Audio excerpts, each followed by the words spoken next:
Jesús. Sean todos bienvenidos a nuestra reunión familiar de los días miércoles, donde se prepara un tema, y gracias a Pastor Dagoberto, la Pastora Mari, que ellos no están con nosotros hoy físicamente, pero sé que espiritualmente están con nosotros.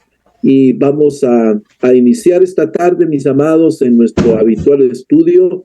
Hoy tenemos al pastor Antonio Selles con la enseñanza, y quisiera ya de lleno dejarle el tiempo a él para que él nos dé todo lo que Dios le ha dado para nosotros este día. El tiempo es contigo, mi querido pastor Antonio.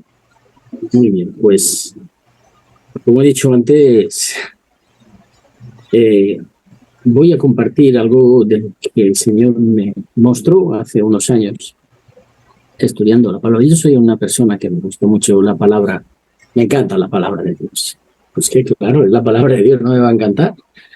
Me gusta mucho. Disfruto leyendo la palabra, disfruto investigando, disfruto sacándole el jugo a la palabra. Es la verdad.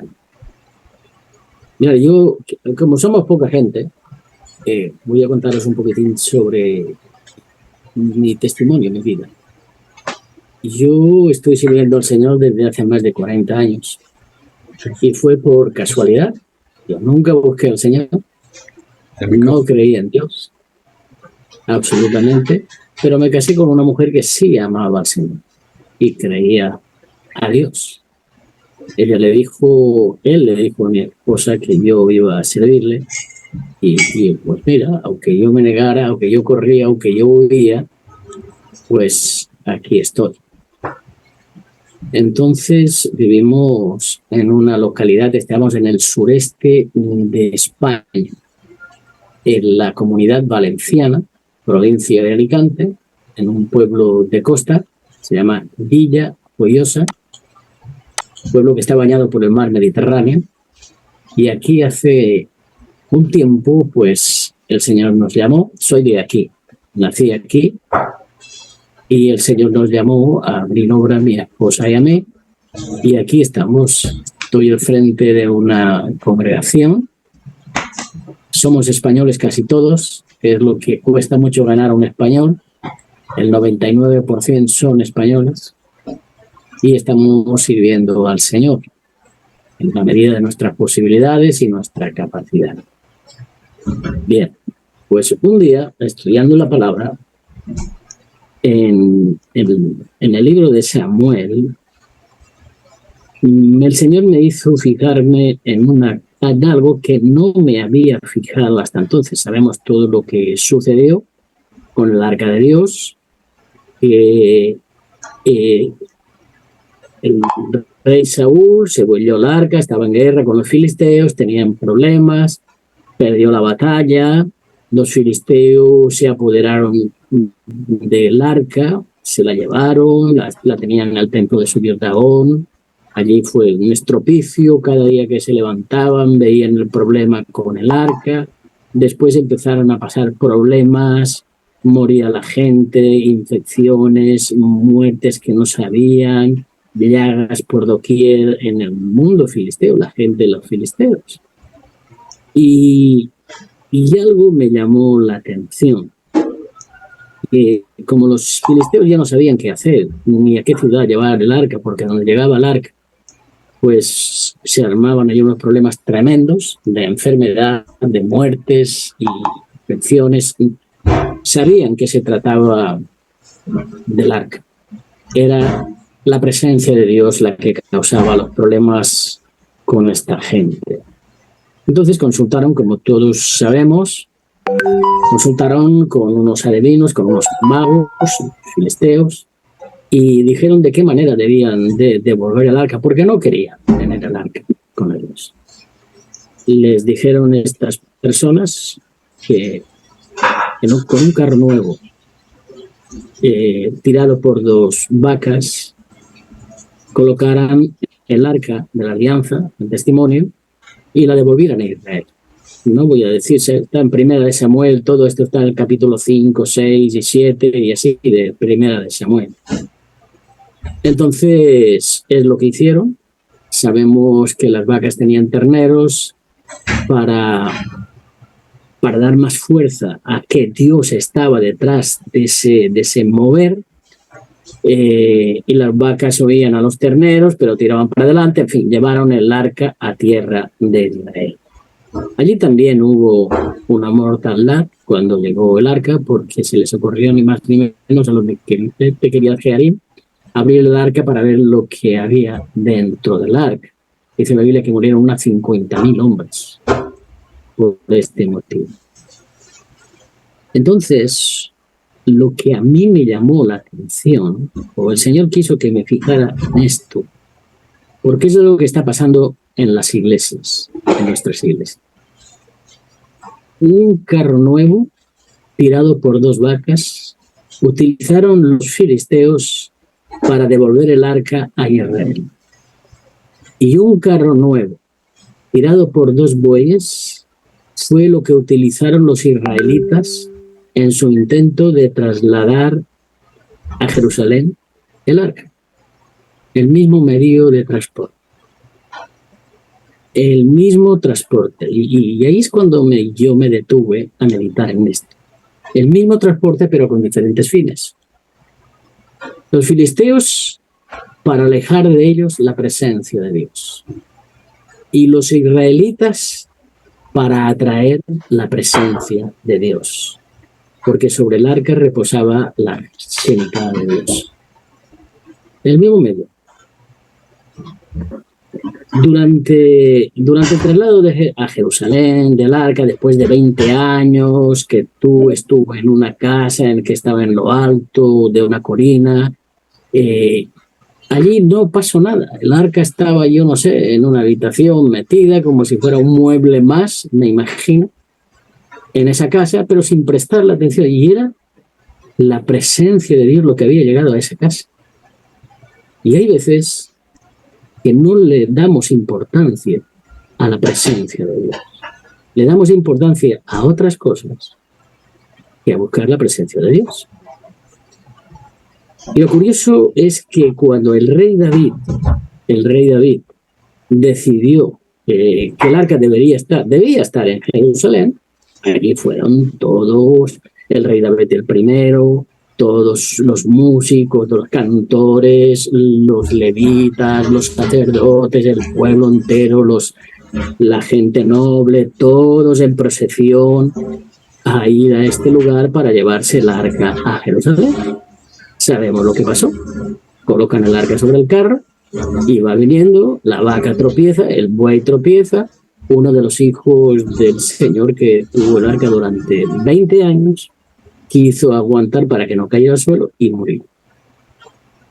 Murió y entonces allí se asustaron todos. Se asustó el rey David, que había vencido a Goliat. Se asustó el rey David, que era el ungido del Señor, el que cantó tantos salmos, el que creó tantos salmos, el que hizo tantas cosas por el Señor. Le dio miedo de la presencia del Señor. Le dio miedo de llevar a Jerusalén el arca. Entonces,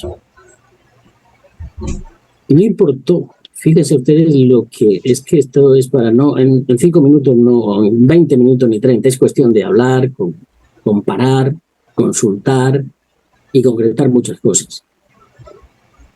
Iba mucha gente, había mucha alabanza. El rey David estaba delante, pero llevaba un montón de músicos, un montón de cantores y todo así. Y el Señor, eso no le impresionó al Señor todo eso. Absolutamente no le impresionó. Absolutamente. Iba la arca montada en el carro, un carro nuevo, por cierto, muy nuevo, recién construido, con maderas nobles, con cosas excelentes, todos bien vestidos, de lino fino, blanco. Aquello sería precioso ver esa procesión, ver tanta gente, pero en el momento que muere Uza, cuando intenta sostener el arca, se callan todos, se asustan todos, tienen miedo todos y regresan a Jerusalén con la cabeza agachada. Sin saber qué hacer, se marcharon. Después sabemos lo que pasó. Depositaron el arca en casa de otro señor, de otro levita, y allí a los 3 meses de estar esa arca en ese lugar, el Señor bendijo a toda la casa de Obed-Edom. Fue algo tremendo lo que pasó en esa casa, de tal manera que llegó a los oídos del rey y le dijeron al rey David, Obed-Edom ha sido bendecido, él y toda su casa, todo. Pero lo que a mí más me tocó es que el rey David empezó a meditar en los pasos que había dado. Se había dado cuenta que no había hecho bien las cosas, que había copiado lo que habían hecho los filisteos, los enemigos acérrimos de Israel, los que estaban en contra de todo lo que significaba Jehová, el Señor, el Santo de Israel. Eran los enemigos, como he dicho, acérrimos. Estaban en contra, querían destruir al pueblo de Dios y querían destruirlo no solamente a través de las armas, sino a través de la idolatría, introduciendo sus doctrinas idolátricas en Israel. Porque lo curioso es que yo también me fijé que ningún filisteo se convirtió al Señor. Sin embargo, los judíos, los israelitas, sí se convirtieron a los dioses de los filisteos. Cuando ellos tenían el santo, el creador del universo, Elohim, estaba con ellos. Pero pudieron más los filisteos, los dioses filisteos, los ídolos filisteos, que el Dios de Abraham, de Isaac y de Jacob. Y ahí es cuando el Señor me habló de una manera muy clara y rotunda. Habemos ya muchas iglesias que utilizamos los mismos medios que los filisteos, que los que no creen. Hemos introducido el mundo idolátrico en la iglesia. Hacemos de todo menos lo que el Señor dice que se debe hacer. Nuestros cultos a veces son más bien un espectáculo, un show, que un culto para el Dios eterno. La palabra en muchos lugares pues no se predica tal cual. Se enseñan más bien anécdotas, se cuentan historias, chistes incluso. La música pues no se diferencia de un concierto mundano, no se diferencia un concierto mundano de un concierto que se supone debe ser cristiano. Se cobra para todo, se dice que se hace todo para la gloria de Dios, y no es así, sino que hacemos las cosas para nuestra propia gloria, diciendo que es para la gloria de Dios. Instrumentos muy caros, lugares locales, templos. Fíjese que le llamamos templos en todos nuestros lugares de reunión, templos, donde son magníficos, con unas sillas y sillones y algo precioso, porque es verdad, luces de todos los colores, para la gloria de Dios. Cuando sentí que el Señor me decía que dice, esto no es para mi gloria, no es para mi gloria. Mi presencia no tienen que llevarla en ningún carro, por nuevo que sea. No tienen que llevarla en ningún carro. Mi presencia tiene que ser que se obedezca a mi palabra y que se lleve a cabo. Pero nos estamos confundiendo de una forma tan real que no vemos más allá porque copiamos lo que hacen otros que les ha ido bien, y como a esa persona le ha ido bien, pues yo quiero hacer lo mismo que está él haciendo. Cuando el Señor a cada uno les encarga hacer un trabajo de una manera diferente o idónea al lugar donde tú estás viviendo. Mira, aquí en España Están viniendo ahora muchísimos sudamericanos que vienen como misioneros. Yo he estado con algunos de ellos y están hablando conmigo, me hablan, me preguntan, me hacen, nos critican. Bueno, no sé si la palabra es la adecuada, criticar, pero nos dicen que no estamos haciendo las cosas como ellos las hacen o como se hacen en su respectivo país. Pero no entiende la idiosincrasia española. España viene de una dictadura católica, y todo lo que se refiera a hablar del Señor, pues la gente no comprende. Si inmediatamente se traslada, su mente se traslada al nacionalcatolicismo. Tú eres como los curas. Tú enseñas lo mismo que los curas. Los curas nos han tenido maniatados durante muchos años. Así que no vamos a escuchar. Sí, te escuchan, pero no te hacen caso. Da igual. No importa. Pero nosotros seguimos trayendo en el carro nuevo, que creemos que es lo correcto, porque lo hemos visto en otros lugares, porque lo hacen gente que no conoce al Señor como el Señor quiere que le sea, ser conocido, y están teniendo casos que dicen que España es la tumba de los misioneros. No es exactamente así. España puede ser la tumba del misionero que quiere convencer a la gente a su manera, no a la manera de Dios. Entonces, yo les digo que primero hazte amigo, que te conozcan, que sepan cómo eres y que tú les conozcas a ellos, que veas cómo piensan, que te cuenten su historia, qué es lo que hay en el corazón de los españoles. Y poco a poco vas a ganar almas. No es que vayas a ganar montones. Me dijo el presidente de la Iglesia de Dios del Evangelio Completo en Cuba, dice, por cada español que se convierte equivale a 50 cubanos. Eso me dijo Daniel Morales, presidente de la Iglesia de Dios en Cuba. Entonces, si nosotros en nuestra congregación somos 90, pues multiplicado por 50, fijaos, tú seríamos 450. Sí, sería algo maravilloso. Me dio una esperanza, me dio una alegría muy, muy grande fue esa. Entonces, siguió hablándome el Señor. Nunca he oído la voz de Dios audible, es la verdad. Nunca lo he oído, pero sí que sé que el Señor me ha hablado al corazón. Ahí sí que lo he oído. Y en mi mente también. Ahí sí que lo he oído. Y he intentado hacer lo que Él me ha dicho.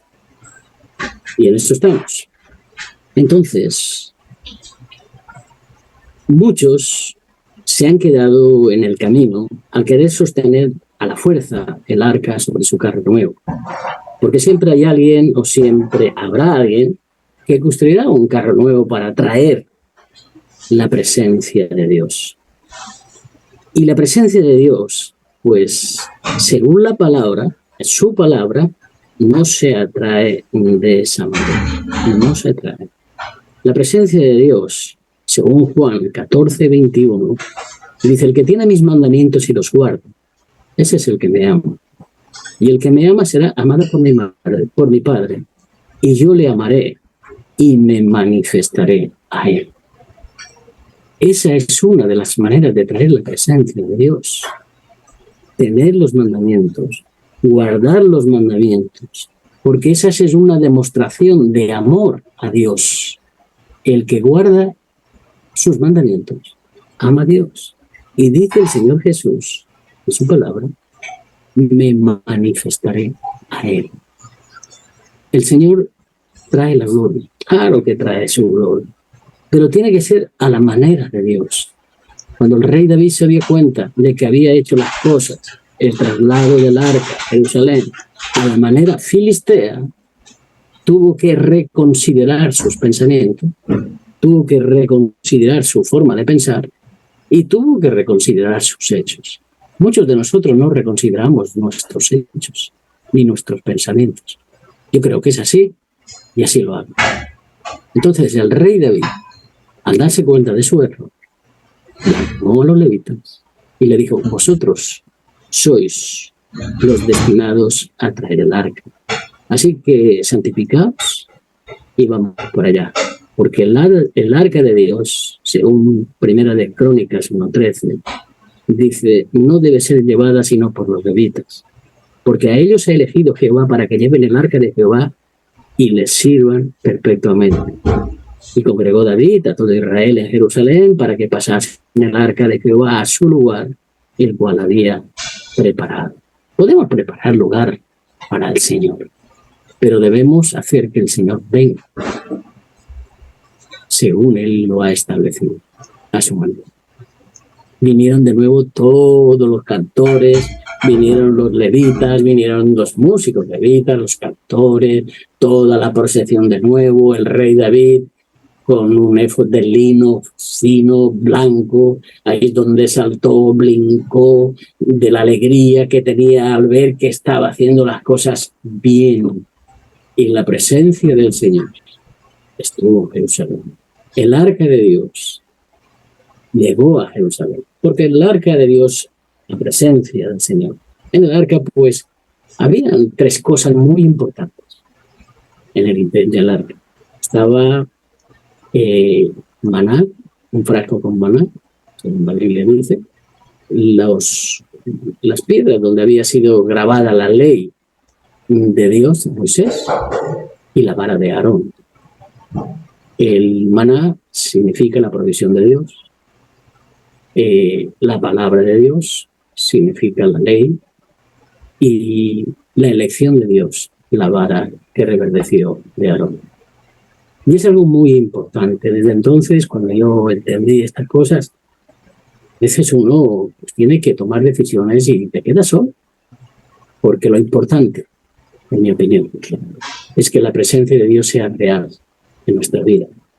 Si como pastores o estamos al frente de una congregación, lo más importante debe ser la presencia de Dios en esa congregación. Y no que esté de cualquier manera, no a cualquier precio. Mucha gente se va a ir. Nosotros han venido gente de otros lugares que es que nosotros en nuestra congregación lo hacíamos así. Yo, pues, chico, pues me pareció muy bien que lo hicierais así, pero nosotros entendemos, según la palabra de Dios, que se debe hacer así, pero es que no hay nada nuevo. Los apóstoles se congregaban y lo primero que hacían, cantaban salmos. Ahí estaban cantando cánticos y cantaban todos reunidos allí, comían, tenían en común las cosas, partían el pan en común, y después alguien preparado y que tenía conocimiento y que el Señor había llamado y escogido, exponía la palabra de Dios, oraban por todas cosas, cubrían las necesidades unos de otros, y ese era el culto cristiano, el culto que vemos en Hechos. Pero algunos de nosotros nos hemos desviado tanto para hacerlo tan bonito, para agradar a la gente, para que no se nos vaya la gente. Hacemos cosas que no deberíamos hacer. No es que sea pecado, no digo que sea pecado, pero como dice Pablo, todo me es lícito, pero no todo me conviene. Cosas que deberíamos tener en cuenta y cambiar, ¿no? Pues ceñirnos a la palabra de Dios. Es que no se necesita más. Yo veo que la Biblia es lo más sencillo de entender que hemos podido tener en nuestras manos. El Señor no ha hecho, ya os digo que, mis hermanos, yo estoy hablando como si estuviéramos ahora mismo sentados en un lugar tomando café, sin pretender enseñar a nadie, sin pretender corregir a nadie, y exponiendo, pues como cuando Pablo llegaba de viaje y se sentaba con los apóstoles y decía, bueno, contanos cómo te ha ido. Y contaba cómo le había ido. No daba lecciones a los demás, no. Él solamente exponía sus vivencias, exponía lo que le había pasado, de qué forma había transcurrido ese tiempo y nada más. Y así como yo me siento ahora, sí, es que no tengo por qué enseñar a nadie, ¿no? Cada uno tenemos nuestras vivencias y nuestras cosas. Pero esto sí que lo tengo muy claro, mis hermanos. No podemos utilizar los medios que utilizan los filisteos, o gentiles, como queramos llamar, los que no conocen a Dios. Los filisteos utilizaron el arca para alejar la presencia. ¿Y nosotros qué queremos? Utilizar el arca, el carro nuevo, ¿Y nosotros qué pretendemos? ¿Construir otro carro nuevo para atraer la presencia de Dios? Pues el Señor no va a estar ahí. Por muchos carros, por bonito que sea, por adornado que vaya. Pues no. El Señor va a estar en todos aquellos que obedecen su palabra, que guardan sus mandamientos y los cumplen. Y es cuando el Señor se derrama. Él derrama su presencia. Mire, yo les contaba las veces que el Señor, a mí me encantaba, aún me encanta, ir al local que tenemos nosotros. Es una nave que está en un polígono industrial. Y allí yo por la tarde iba y me ponía música del Señor, música de adoración. Y me tumbaba en el suelo, boca arriba, con las manos aquí detrás de la espalda, aquí así, detrás de la nuca así. Y hay veces que el Señor ya digo, voz audible no, pero me venía un pensamiento a la mente, una frase. Y al primero no sabía de qué se trataba, pero después cuando entendí que eran cosas de Dios, me levantaba, me lo anotaba y seguía oyendo música del Señor y orando. Y después llegaba a casa, tranquilamente abría mi Biblia y buscaba. Y me llegaba al Señor. Y disfrutaba con la palabra, buscando, abriéndome el entendimiento y llevando a cabo lo que el Señor me había dicho. En esta ocasión me habló del carro nuevo, de que no es a la manera, no es esa la forma. No debemos hacer lo que hacen los filisteos. Y ahí empecé a darme cuenta de lo que os he dicho, de congresos, conciertos, sobre todo conciertos, que ya, y no lo critico, pero nosotros no cobramos a la gente para que venga a oír la música, ni a oír la palabra, ni hacer nada por el estilo. De gracia recibimos y de gracia damos. Y el Señor nos bendice. No tenemos problemas económicos. El Señor nos bendice. Y caminamos. Y seguimos buscando la presencia del Señor. Y cada vez nos enseña algo nuevo. Y cada vez nos tiran más dardos venenosos. También, porque eso entra en el paquete. Eso es así. Nadie está libre. Y cuando más te acercas al Señor, más pedradas recibes. Eso es algo que todos los que estamos aquí lo hemos experimentado. Todos. Pero seguimos ahí. Y no quiero construir ningún carro nuevo. Estoy anhelando un día, estando en la adoración, la alabanza, no importa, estando congregado, que caiga la gloria de Dios. Y de tal manera que no podamos tenernos de pie nadie, todos por el suelo, o que nos pase como le pasó a Aarón, a Moisés y a los sacerdotes cuando la gloria de Dios caía, que no podían estar en la presencia del Señor, ya fuera en el templo o en el tabernáculo, tenían que salir todos corriendo a la calle, porque aquello no era posible de aguantar. Cuando viene la gloria de Dios, empiezan a suceder cosas. La gente se sana sin necesidad de orar por ellos. Los demonios se empiezan a dar brincos sin necesidad que se les enseñe. La gente se quebranta, llora. Y eso es lo importante. Y no se necesitan carros, por muy buenos que sean. No sé, ni la marca que tengan. En España, en Sudamérica, en Cuba, sobre todo un carro es un coche. Aquí no. Y un coche es un coche y un carro es algo tirado por bueyes o caballos o algo por el estilo. Pero la presencia de Dios viene cuando guardamos los mandamientos, creemos en ellos y lo obedecemos en todo. Ahí viene la presencia de Dios, la que libera, la que sana, la que salva y la que convence. Eso es la presencia de Dios. No importa. Porque si vamos a hacer, yo he estado con gente. Yo me formé en la iglesia de Filadelfia, la iglesia gitana de España. Y he estado en campamentos gitanos en medio del campo. Y la música eran 2 latas pegando golpes. Y allí se derramaba el Espíritu Santo de tal manera que nos asombraba la manera de actuar del Señor. No teníamos instrumentos buenísimos. Yo canto muy mal, mi mujer me prohíbe cantar a mí. Pero bueno.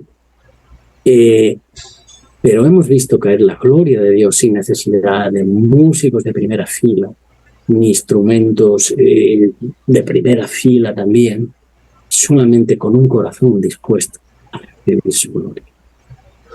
Y yo creo que eso lo habéis experimentado vosotros también.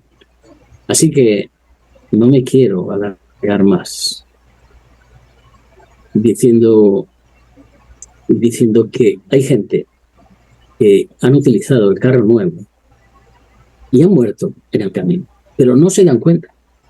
No se dan cuenta que han muerto espiritualmente. Uza murió de una manera natural, el que intentó sujetar el arca, pero hay de los nuestros muchos que han caído al querer sujetar el arca y han muerto espiritualmente.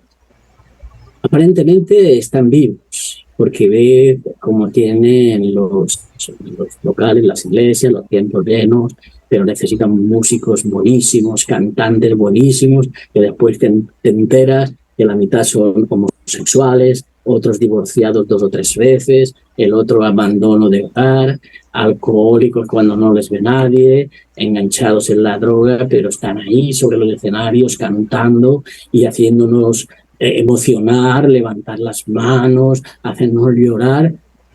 Hay muerte espiritual y muchos no se han dado. La gloria de Dios no está. Está la gloria del hombre, sí, es precioso, es bonito, todo lo que queda, muy bonito, pero la gloria de Dios no está. La gloria de Dios está donde se acata su palabra, donde se obedece su palabra y donde se hace su palabra. Allí se ama su vida. Bueno, aquí mi aportación. Hola, bendiciones. ¿Puedo decir algo? Pues claro, sí, cómo no, adelante. Muchas gracias por compartirnos, Pastor Antonio. Fíjese nada más para agregar lo que usted estaba diciendo. La primera vez que yo leí en la Biblia que Uza se murió por tocar el arca, yo dije, no puede ser, pero si no hizo nada malo, él solamente impidió que el arca se fuera a caer, ¿verdad? Y entre comillas fue algo bueno, la quiso sostener para que el arca no se cayera.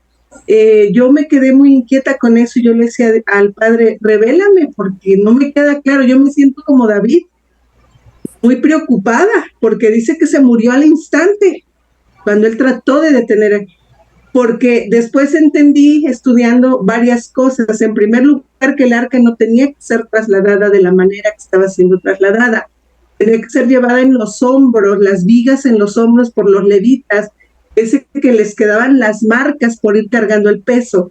Y muchas veces no queremos pagar ese precio, queremos todo fácil, queremos todo que no nos cueste, de forma pues fácil, como lo hicieron ellos, la pusieron en una carreta en lugar de cargar ese peso, que sabemos que la unción tiene un precio. Y después también el hecho de que Uza quiso detener el arca, Dios no necesita nuestra ayuda. O sea, el arca no se iba a caer. Y a veces queremos meternos nosotros, ayudar un poquito a Dios. Y lo que usted acaba de decir es tremendo, pastor, es tremendo. Y casi nadie habla de eso, porque actualmente hay muchos USA y actualmente hay muchos que quieren llevar el arca como lo llevaron estos hombres. O sea, están haciendo las cosas de forma humana, de forma natural, y realmente la gloria de Dios no debe de ser tratada con ligereza. Es algo muy importante, es algo muy sagrado. La palabra dice que Él no comparte su gloria con nadie. Es más, cuando aplauden, no puedes decir 99% de aplausos son para el Señor y el 1% para mí que prediqué. Nada, toda la gloria, toda la honra y todo el honor son de nuestro Dios. Así es que gracias, pastor, por tan preciosa palabra que nos anima a tener mucho cuidado con amar y cuidar la presencia de Dios. Gracias, muchas bendiciones. Amén, gloria a Dios. ¿Alguien más quisiera comentar algo, preguntar algo? El foro está abierto para que comentemos unos minutitos antes de retirarnos. Sí, saludos a todos los pastores, muchas bendiciones. Sí, quería agradecer al pastor Antonio porque me pareció muy linda su predicación, sobre todo habla de la sencillez y del original. A veces pensamos que en verdad por tener un gran grupo de alabanza y muchos músicos y muchos instrumentos nos confundimos con la gloria de Dios por las emociones. Y es tan importante ahorita predicar el verdadero espiritualismo, o sea, el ver la verdadera presencia de Dios sin confundirnos con nuestras emociones tan humanas. Pero mira que esto pasa constantemente. O sea, creo que es un factor común ahora en nosotros los jóvenes, en que nos emocionamos. Entonces, si nos dicen, viene el milagro, viene tu sanidad, entonces uno se emociona, amén, gloria a Dios. Pero es muy diferente gozar de la presencia del Señor. Aun como decía la pastora Mari, pasando por momentos tan difíciles o pagando el precio de el hecho de nosotros ser cristianos, que no es tan fácil, no es tan fácil, cómo duele ciertos procesos, y es ahí donde uno verdaderamente disfruta y goza de la presencia de Dios cuando es real en nuestras vidas. Y yo lo puedo decir en este momento, que seguimos pasando por procesos, seguimos pasando por luchas, donde sabemos que el Señor sí nos está moldeando, nos está enseñando, pero cómo duele. Y tú decías, pastora Mari, que todo lo queremos fácil, pero que no duela tanto, porque hay cosas que son muy dolorosas, pero al final del día, cuando nos arrodillamos y entramos a su presencia, uno dice, es verdad, que te baste mi gracia, y encuentra uno paz en medio de tantas situaciones. Muchas gracias, Pastor Antonio, por ese mensaje tan puro. Hello, buenas tardes. ¿Cómo estamos Adelante, todos mucho allí? gusto, hermano. Antoñito, qué bueno escucharte. Diana, Marcelo, bueno, los amigos de hace años. Aquí estoy en el Bronx, Nueva York, y escuché una colita nomás de esa excelente exposición de mi amigo Antonio Cele. Así que los estaba extrañando y me asomé un rato a ver cómo estaban allí. Así que somos fundadores de todo este mover lindo de Dios, y me alegra tanto de verlos. A la hermana Mari Trujillo, creo que es de México, ¿no? Y a tantos buenos amigos que tengo ahí, Marcelo Parrella, que es mi amigo de hace más de 30 años que conozco a Marcelo. No estamos tan viejos, pero... Así que, Oscar Efraín Reyes, Dios te bendiga, y no quiero sacar más el tiempo, sé que está direccionándonos Antonio, pero quería ser un poco atrevido de bendecirlos. Los quiero mucho, de veras. Hace tiempo que no entro, pero siempre estoy pispando el trabajo que hace Marcelo, porque de una u otra manera o lo graba o lo tiene ahí. Así que quiero la hermana Esther, ahí está Esther. Me dejan una palabra, déjenme una palabra, porque necesito una catarsis de gozo con la profeta Esther. Profeta, usted me dio una palabra el año pasado, ya comienzo del año pasado. Gloria a Dios.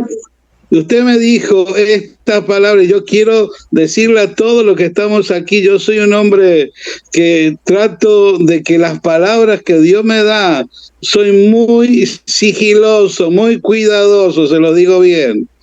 Pero tú me dijiste de parte de Dios, y es más, escucha, porque yo me había ido y tú dijiste, esa persona que se fue, dice el Señor, que tiene en sus manos un bolígrafo de oro, que tiene que escribir ya el libro. Y entonces yo dije, bueno, es Dios que me está quebrando. Ya el libro estaba por la mitad, pero no había salido. Bueno, y después entré, después de 2 meses, y tú me volviste a decir, mira, te dice el Señor, que ya sale el segundo. Mira, ya el primer libro tiene 3, y saqué 3 libros de uno, y del otro saqué 6. Ya porque era muy grande. El primero lo hice de 350 páginas. Y entonces tuve que dividirlo. Así que quería nomás hacer notoria que esta palabra profética que me ha dado la profeta Esther se cumplió al pie de la letra y estoy emocionado que por eso y quiero hacerlo visible. Amén. Amén. En el nombre de Jesús. Gracias, amado. Todos a caminar por la palabra profética. Es que eso es lo importante, que no Toda dejemos la gloria caer a para tierra Dios. una palabra. Amén. La gloria para Dios. Y si nadie más va a intervenir, quisiera pedirle al apóstol Marcelo que él nos cerrara con una oración, por favor, final. Y ha sido un gusto verlos a todos. Y mañana también tenemos reunión. Recuerde, mañana hay reunión. Tendremos palabra, alabanza, tendremos participación. Y cuando les llegue la notificación, por favor, repártala, compártela con tus contactos. Y vamos a seguir creciendo y esperando del Señor. Gracias, Pastor Antonio, por esa palabra muy reflexiva, muy acertada. Y vamos todos a estar en la presencia de Dios al modelo de Él. Amén, al modelo de Dios y esperar el trato del Señor y aceptarlo con paciencia, aceptarlo con abnegación, que los resultados cuando pasamos los procesos son excelentes. Amén. Apóstol Marcelo, el tiempo es tuyo. Amén. Sí, una de las cosas que le quería decir es de la prédica. Creo que es la prédica fue muy acertada para este tiempo, puesto que estamos viendo en la iglesia, como decía la profeta Trujillo, realmente vemos muchas cosas humanas. Se ha perdido ese temor de Dios y movernos con cómo Dios quiere hacer las cosas. A veces nos hemos encontrado, yo me he encontrado en la iglesia que la gente dice, bueno, es que Dios sabe mi corazón, o yo lo amo así, pero Él entiende, o hago las cosas así. Y esto abarca también dentro del liderazgo. Yo siempre les digo, no, Dios es un Dios de orden. Y la Biblia es instructivo y ahí las cosas se tienen que hacer tal cual, porque si no se hacen las cosas tal cual, las cosas van a ir mal. Entonces, todo esto se ha tomado a la ligera, ya no se habla de la santidad, de la presencia de Dios, o sea, se han mezclado muchísimas cosas y yo creo que todo esto para la prédica de ustedes, un despertar, para despertar a la iglesia, para empezar con nosotros, para volver otra vez a las sendas antiguas, a los fundamentos. Nos hemos olvidado que la palabra de Dios se mueve por fundamentos, por principios y por legalidad. Y cuando nosotros no entendemos todo esto de lo que usted ha dicho, nosotros no tenemos ni como líderes ni como cristianos, nosotros perdemos totalmente legalidad en el reino espiritual porque estamos mezclando las cosas naturales con las cosas espirituales y no se pueden. Entonces, realmente creo que su mensaje no nada más es para nosotros, es para que usted lo saque y lo lleve a la iglesia. ¿Para qué? Para poder otra vez alinear al pueblo de Dios. Sí, muy acertado para este tiempo en el que estamos viviendo. Entonces yo lo invito, hermano, por favor, y yo voy a estar orando por usted para que esto que usted está enseñando salga. No importa que a lo mejor muchos lo sabemos, a lo mejor muchos en las iglesias tienen información, pero no revelación. Y lo que necesitamos es no solo la información, sino que nos traiga esa revelación en este tiempo. Entonces, eso es un mensaje de transformación, ¿sí? Era lo que quería decir y lo felicito por toda la gloria para Dios que se dejó usar por Él con este mensaje, ¿sí? Y gloria a Dios. Era todo. Amén. ¿Alguien más? Gloria a Dios. Vamos a orar entonces. Para terminar, amado Dios y Padre Celestial, estamos delante de tu presencia, Señor, dándote gracias, Señor, por esta manifestación de la palabra, Señor, que trae revelación, conocimiento y despertar, Padre. En el nombre de Jesús, Señor, gracias, Señor, porque esto se va a seguir escuchando a través de las redes sociales, Señor. En el nombre de Jesús, yo te pido, Padre, que muchas personas y líderes puedan entender esta palabra, Señor, para transformar su mensaje, para transformar su vida, Señor, en un cambio, Señor, de búsqueda al Espíritu Santo, a la presencia de Dios, a la palabra, un renuevo espiritual, Señor. En el nombre de Jesús, Señor, tú estás a punto de venir a la iglesia, Señor, y tenemos que estar preparados, Señor. Tú estás trayendo estos mensajes para alertar y preparar al pueblo, Señor, que está durmiendo. En el nombre de Jesús, Señor, te pido que seamos esos voceros, esos atalayas, Señor, y que nos des la unción del Espíritu Santo, la unción especial, el valor para predicar esta palabra, Señor, que otros no quieren escuchar, que otros no quieren predicar. En el nombre de Jesús, Señor, que podamos marcar la diferencia. En el nombre de Jesús, para la gloria y honra de tu nombre. Amén y amén. Gracias, Jesús. Amén. Gloria a Dios. Amén. Amén. Nos vemos. Saludos. Nos vemos. Mañana una vez más. Amén. Chao. Amén. Bendiciones. Saludos. Dios los bendiga grandemente. Sigan orando por el evento de enero en México. Amén. Amén, claro que sí. Chao. Bendiciones. Chao, chao, bendiciones. Bendiciones a todos. Ay, a todos.